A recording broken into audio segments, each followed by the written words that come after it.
We, as American Muslims, have tried for the last 20 days or so everything. We have called our legislators, we have protested, met with leaders, we have called upon them, and so far, no response, no legitimate response. And we are, as American Muslims, extremely surprised, disappointed, and we know that politicians like President Biden have gotten the vote of the American Muslim community. And what we are seeing now is a complete disregard for human rights. We are seeing a complete disregard for the American Muslim community who are calling for peace and to be on the side of life. And we had no option but to create this ultimatum that either call for a ceasefire or we will not vote for you. Many people in our community are disgusted. They feel that they have empowered this president, and many of them already, even before we called for this ceasefire or no vote, have already pledged to not vote for him in the upcoming election. And so now this campaign started with the Muslim community, but it is going to expand beyond the Muslim community. And we plan to reach out to many communities, including the African American community here in America, as well as also the peace-loving people in America, the Latino population in America, many of them who have had many promises failed by this president. And we call them to join us in an effort to never elect President Biden ever again for any office, including the president's office.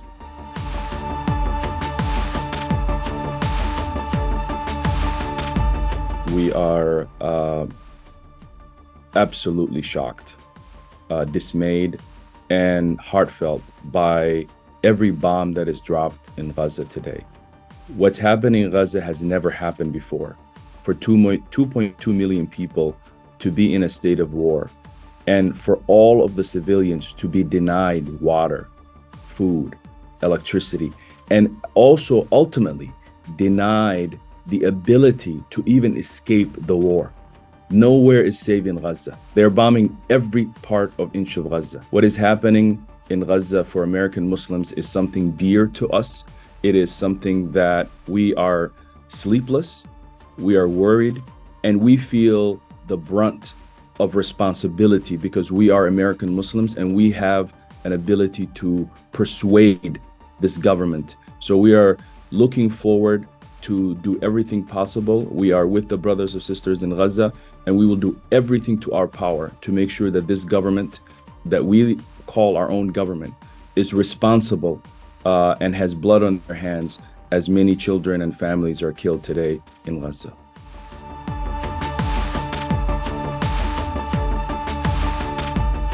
All of the actual polls that have been taken to see the favorability of the war is actually in favor of a ceasefire. Most Americans are in favor of ceasefire. But this government and its elected officials are relying upon a very sophisticated, highly powerful lobby effort that the Israeli government has in the United States that historically has created this type of an environment. But what we are seeing for the first time, just like we're seeing now with this no vote campaign, is that there is going to be serious consequences to the Democratic Party, to the President Biden, and they will not necessarily feel it in the media. But in November of 2024, this country could completely change simply because of the decisions made by President Biden and others.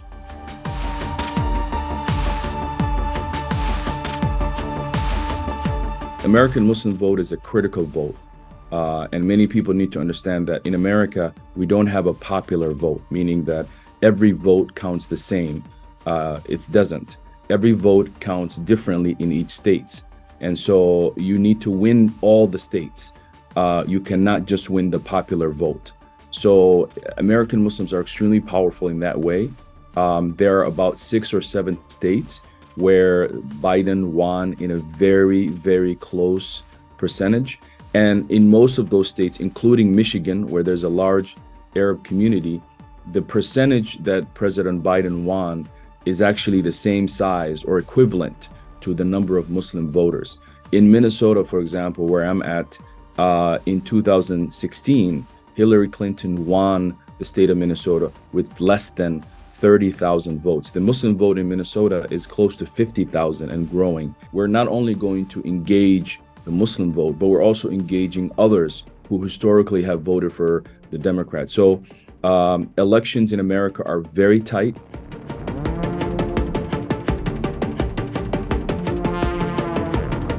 There are other alternative candidates. Not voting for Biden does not mean we are going to vote for Republican Party or someone who's even similar to Biden or worse.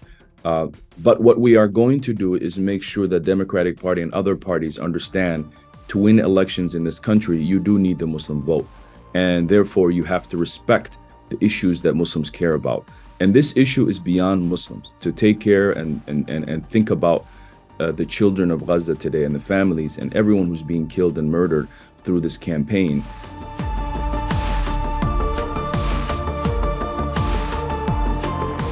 And what I encourage them to do is, instead of focusing on talking about the problem, is to join groups like us in Minnesota and begin the process of organizing and making it very clear to President Biden that we are not voting for him.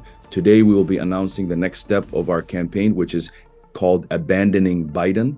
And so therefore, we are going to create that campaign, and we're encouraging American Muslims to reach out to their local newspapers, to their local community leaders, and encourage them to publicly announce that we are moving away from the Biden administration.